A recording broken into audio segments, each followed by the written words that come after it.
शास्त्री नगर विकास समिति द्वारा बुधवार शाम लाल बहादुर शास्त्री सामुदायिक भवन शास्त्री नगर में एक व्याख्यान कार्यक्रम भारत की अखंडता को खतरा धारा 370 विषय पर आयोजित किया। व्याख्यान माला को संबोधित करते हुए मुख्य वक्ता सांसद अर्जुन मेघवाल ने कहा कि 17 अक्टूबर 1949 को धारा 370 का प्रस्ताव सदन में रखा गया था। उस समय इसका विरोध डॉक्टर भीमराव अंबेडकर ने किया कि यह धारा देश की अखंडता और एकता के लिए ठीक नहीं है। साथ ही श्यामा प्रसाद मुखर्जी ने भी विरोध जताया था। जम्मू कश्मीर हमारा सिरमौर है, जब यह सुरक्षित नहीं रहता है तो हमारे शरीर की क्या स्थिति होगी। भारत की अखंडता को खतरा पैदा कर रही धारा 370 अब जम्मू कश्मीर के साथ साथ देश के लिए तकलीफदेह हो गई है। उन्होंने कहा कि संसद की स्टैंडिंग कमेटी का सदस्य होने के नाते वे विधान परिषद के गठन की मंजूरी के लिए प्रयासरत हैं। इसी के लिए 4 अक्टूबर को चेन्नई में और 9 और 10 को जयपुर में स्टैंडिंग कमेटी सामाजिक संगठनों, पार्षदों, वकीलों और बुद्धिजीवियों से चर्चा करेगी।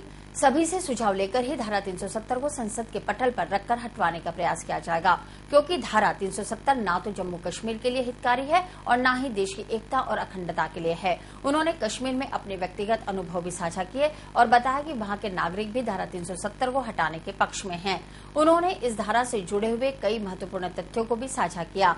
उन्होंने कहा कि भारतीय जनता पार्टी सत्ता में आने के पश्चात इस धारा को हटाने के लिए कटिबद्ध है। कार्यक्रम में बड़ी संख्या में युवक युवतियों और महिलाओं ने भी भागीदारी निभाई। इस अवसर पर विशिष्ट अतिथि के रूप में राष्ट्रीय स्वयंसेवक संघ के विभाग कार्यवाहक मोहनलाल खंडेलवाल ने भी धारा 370 की अप्रासंगिकता पर अपने विचार व्यक्त किए।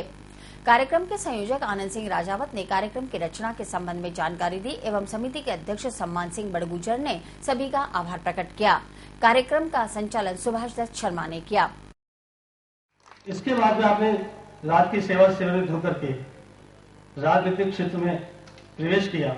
2009 में आप बीकानेर से लोकसभा के सांसद चुने गए और हमें कहते हुए हर्ष होता है कि आपकी उपस्थिति लोकसभा में सामान्य रूप से देखने को मिलता है कि लोग शायद 1-2 बार ही जाते हैं बड़े, लेकिन आपकी उपस्थिति लोकसभा में 99% तक रही। संसद में एक ओजस्वी कर्मठ जनप्रतिनिधि के रूप में आपकी अलग पहचान बन गई और आपको सन 2012-2013 में संसद रत्न के अवार्ड से सम्मानित भी किया गया। टीवी में हमने के बाद आपकी उस कार्यवाही को देखा है। आपने संसद में लगभग 345 चर्चा सत्रों में भाग लिया, 20 प्राइवेट बिल आपने प्रस्तुत किए और 543 सवाल आपने अपने ओर से लोकसभा में प्रस्तुत किए, जो एक बहुत ही प्रशंसनीय अनुकरणीय कार्य रहा। सामाजिक क्षेत्र में भी आप उतने ही जागरूक रहे। आपने भावना मेघवाल मेमोरियल ट्रस्ट की स्थापना की कि आज का भारत जो युवा भारत है, इसमें युवा शक्ति को सीधे सीधा किस तरह से किसी कार्यक्रम के माध्यम से, किसी विचार के माध्यम से या भारत की जो ज्वलंत समस्या है उनसे कैसे जोड़ा जाए। तो हमने इसमें तैयारी स्वरूप कुछ युवा साथियों ने मेरे इसमें बहुत मदद की, जिसमें अनिश जी हैं, शरद जी हैं और भी हैं, मैं सबका नाम नहीं गिना पाऊंगा, लेकिन बहुत सहयोग किया। हमने एक योजना बनाई कि लगभग 150 युवाओं से हमने संपर्क किया और उनको एक प्रश्न किया कि कश्मीर के बारे में आप क्या सोचते हैं, कश्मीर के बारे में आपकी क्या जिज्ञासा है, कश्मीर की समस्या कैसे हल हो। तो सबने अपने अलग अलग प्रश्न पूछे, अलग अलग जिज्ञासाएं हमारे सामने रखी और उन सबको समेट के लगभग 17-18 ऐसे सवाल बने। उन सभी सवालों को हमने मेघवाल साहब से हम लगातार संपर्क में थे, तो हमने कहा इस कार्यक्रम में कुछ ऐसा हो कि युवा शक्ति अपने आप को इस कार्यक्रम से जुड़ा हुआ महसूस करे। तो उसके लिए आवश्यकता की जो जिज्ञासा युवाओं की थी वो हमारे माननीय मुख्य वक्ता तक हम पहले पहुंचा दें और अब आपका जो उद्बोधन हो तो उसमें लगभग सारे विषय कवर हो जाए। ये 370 जो अब 370 कहलाता है, उस समय ये आर्टिकल 306A के नाम से आया डिबेट में 17 अक्टूबर 1949 को 1949। क्या हुआ साथियों, doctor B R Ambedkar had refused to be proposer of this article. उसने कहा मैं ऐसे आर्टिकल का प्रस्तावक नहीं बन सकता। जैसे ही नेहरू जी को पता चला कि ये तो ठीक नहीं है, उन्होंने शेख अब्दुल्ला को कहा कि तुम जाकर के डॉक्टर अंबेडकर को मनाइए। ये सारे करीब करीब धाराओं का प्रस्तावक है, तो ये 306(1) का क्यों नहीं। ये जो जम्मू कश्मीर के लिए हम विशेष प्रावधान कर रहे हैं, डॉक्टर B.R. अम्बेडकर लीडर थे। उस पीरियड में धीरे धीरे श्यामा प्रसाद मुखर्जी भी इस कारण से डॉक्टर अम्बेडकर के नजदीक आए। ये दो ऐसे नेहरू मंत्रिमंडल में सदस्य थे जिनका कांग्रेस से संबंध नहीं था, एक डॉक्टर श्यामा प्रसाद मुखर्जी और एक doctor B.R. Ambedkar. Sheikh Abdullah doctor Ambedkar को समझाने जाते हैं उनके घर पे, वो मना कर देते हैं कि मैं इसका प्रपोजल नहीं बनूंगा, क्योंकि ये धारा मुझे देश की अखंडता और एकता के लिए ठीक नहीं लगती है। मुझे ये धारा देश की अखंडता और एकता के लिए ठीक नहीं लगती है।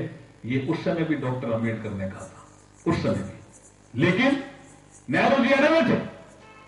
जब नेहरू जी अड़े में थे तो उन्होंने शेख अब्दुल्ला को फिर कहा कि कैसे करके मनाइए, नहीं माने तो उन्होंने एक तरीका निकाला कि मैं तो जा रहा हूं विदेश। शेख अब्दुल्ला जी को कहा मैं तो जा रहा हूं विदेश, और ये राज्यों के विलीनीकरण करने के लिए, जो देशी राज्य हैं जिनका विलीनीकरण इंडिया में करना है, इसका सीधा काम तो गृह मंत्रालय देखता, लेकिन एक मंत्रालय बना दिया गया था और जिसके मंत्री बन गए थे जो मद्रास से आते थे, जिनका नाम था गोपाल स्वामी अयंगर। इनको ये जिम्मा दिया तो उन्होंने कहा मैं कर दूंगा। उनको पता ही नहीं था क्या है ये, और वो सेंट्रल हॉल में राजेंद्र प्रसाद जी बैठे थे, वो प्रस्ताव बन गए। अब बन गए प्रस्ताव, बन गए तो उस पर चर्चा हुई। चर्चा पे भी लोगों ने विरोध किया। आपको जानकर यह प्रसन्नता है कि एक मौलाना हसरत मोहनी, ये यूनाइटेड प्रोविंस मुस्लिम एक प्रांत होता था उस समय, उससे सुनकर के आए थे संविधान सभा में, मौलाना हसरत मोहनी। इन्होंने भी विरोध किया कि हमारे बड़ौदा का क्या होगा, उसको क्यों नहीं स्पेशल स्टेटस देते हो। कुछ और सदस्य थे, उन्होंने कहा हैदराबाद इससे भी अच्छा है, उसको क्यों नहीं स्पेशल स्टेटस देते हो। इसको आप दोहरी नागरिकता, झंडा भी अलग, निशान भी अलग और संविधान भी अलग, ये सब दे दोगे और इसको खाली 3 विषयों तक सीमित रखोगे भारत सरकार को, वो तो है प्रतिरक्षा और आपका आंतरिक सुरक्षा और संचार और बाकी विदेश, प्रतिरक्षा, विदेश और संचार और बाकी सब जम्मू कश्मीर करेगा तो हम क्यों नहीं करें। हम भारत माता की जय बोलते हैं तो हमारे सामने चित्र उभरता है कश्मीर से कन्याकुमारी तक, बंगाल से कच्छ की खाड़ी तक। किंतु क्या भारत इतना ही है, इतना ही था? तो विचार आता है, और आज के 200 वर्षों पूर्व का अगर हम इतिहास देखते हैं, नक्शा देखते हैं, तो ये नेपाल है, भूटान है, म्यांमार है, श्रीलंका है, पाकिस्तान है, बांग्लादेश है, ये सब हमारे हिस्से थे। इसे भरतखंड कहा जाता था। 2 तरह की समस्याओं के कारण शायद आज हमको आज ये धारा 370 की बात करनी पड़ रही है। हम जानते हैं हमारे देश में 600 से अधिक रियासतें थी